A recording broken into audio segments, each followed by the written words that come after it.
Assalamualaikum warahmatullahi wabarakatuh.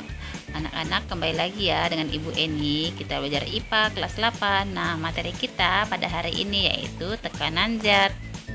Anak-anak, coba perhatikan gambar berikut ini ya. Nah, ada paku A dan paku B dengan gaya yang sama yaitu sebesar 1000 Newton. Nah, permukaan paku A itu rata sedangkan paku B itu runcing. Nah, yang mana yang lebih cepat menancap pada balok kayunya? Paku B lebih cepat menancap karena permukaannya yang runcing, yaitu lebih kecil daripada permukaan paku A. Besarnya tekanan pada suatu benda padat bergantung pada luas permukaan bidang tekan dan besarnya gaya yang dikerjakan pada benda tersebut. Semakin besar massa beban yang berpengaruh terhadap gaya, semakin besar tekanannya. Semakin luas permukaan, semakin kecil tekanannya. Dengan kata lain, tekanan pada zat padat berbanding lurus dengan gaya yang dikerjakan dan berbanding terbalik dengan luas bidang tempat gaya yang bekerja. Jadi, tekanan merupakan besarnya gaya yang bekerja pada suatu permukaan benda tiap satuan luas permukaan yang dikenai gaya. Kita lanjut ke rumus tekanan ya. Kita pelajari tekanan zat padat. Nah, rumusnya V, ada F, ada P, ada A. Kalau mencari F itu P kali A, mencari P kayak biasa ya, F bagi A, mencari A adalah F bagi P dengan keterangannya. P adalah tekanan, satuannya Newton per meter persegi. F gaya, satuannya Newton. A luas, satuannya meter persegi. Nah, kalau kita ibu rumusnya seperti ini. Tadi F sama dengan P kali A, P F bagi A, dan A F bagi P. Nah, contoh soalnya.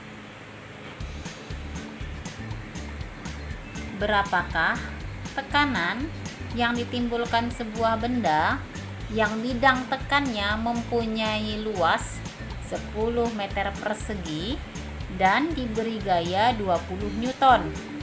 Nah, lihat yang diketahui luas tadi simbolnya adalah A. A-nya sama dengan 10 meter persegi. Kemudian gayanya F-nya 20 Newton.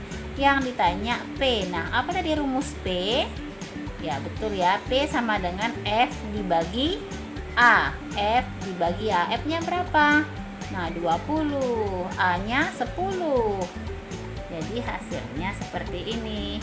F dibagi A, 20 dibagi 10, hasilnya 2 Newton per meter persegi. Kita lanjut ke tekanan hidrostatik. Nah, pernah lihat penyelam yang menyelam sangat dalam, telinganya akan merasa sakit. Nah, kalau kita di kolam renang saat kita menyelam, telinga kita tidak apa-apa. Mengapa ya? Jadi, semakin dalam kita menyelam, semakin banyak air yang berada di atas permukaan tubuh kita, sehingga semakin besar tekanan hidrostatik yang dialami.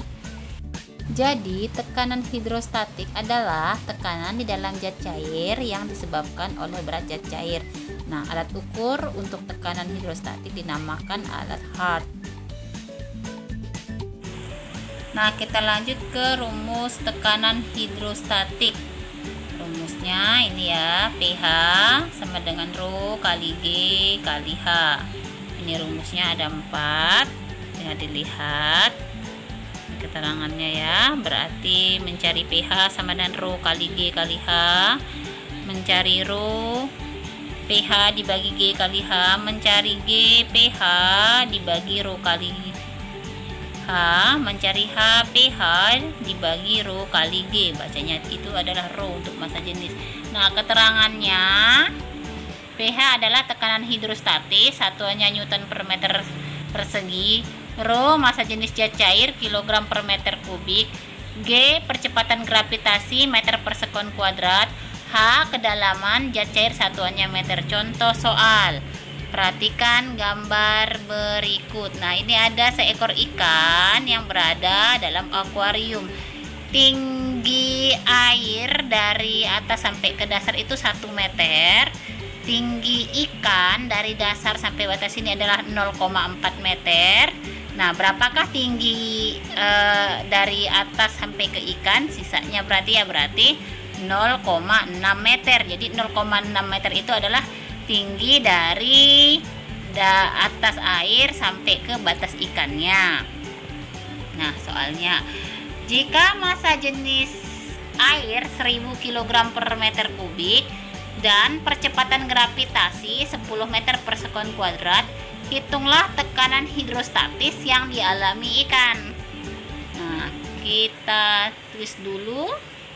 Yang diketahuinya adalah rho-nya tadi 1000 kg per meter kubik, G-nya 10 meter per sekon kuadrat, hanya 0,6 meter ya, pakai yang 0,6 meter karena yang menekan ikan adalah air dari atas sampai ke batas ikan, karena ini tekanannya yang menekan ikan, makanya kita gunakan 0,6 meter.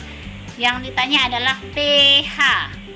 Nah, rumus pH adalah tadi rho kali G kali H, berarti rho-nya tadi 1000 dikali 10 dikali 0,6. Jadi tekanan hidrostatik yang dialami oleh ikan adalah 60 Newton per meter persegi. Oke anak-anak, sekian dulu ya penjelasan dari Ibu. Semoga dapat dimengerti dan mudah untuk dipahami. Jangan lupa selalu patuhi protokol kesehatan. Sampai jumpa ya. Wassalamualaikum warahmatullahi wabarakatuh.